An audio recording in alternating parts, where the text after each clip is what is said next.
We are going to be going through the all-new iCarsoft CR Max B. Today we have been called out to put the parking brake in service mode on this Range Rover SVR Sport.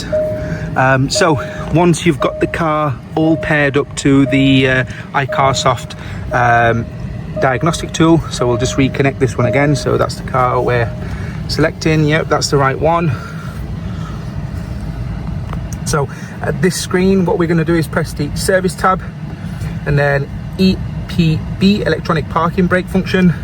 And then what we're going to do here is this little tab here. So the parking brake pad replacement, release to service position. So what we're going to do at this moment is press that. Once we're done, we're obviously going to exit the maintenance mode application, which I'll show you once we get to that one. For the time being, we're just going to press this, click OK, OK.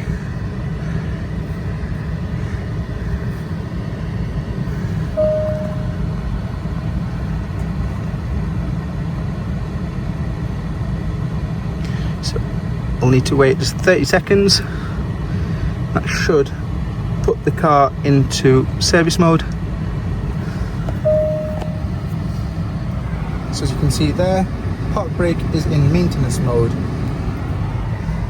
which means we are all good to go. Because the last thing you want to do is start sort of spreading the caliper bracket while it's not in service mode, because all you're going to do is damage the motor inside.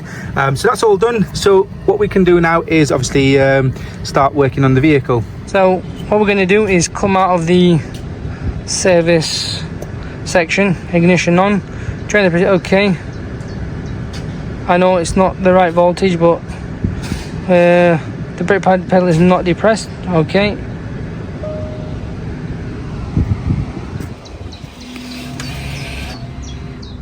I don't know if you heard that, guys. That's service mode out of it.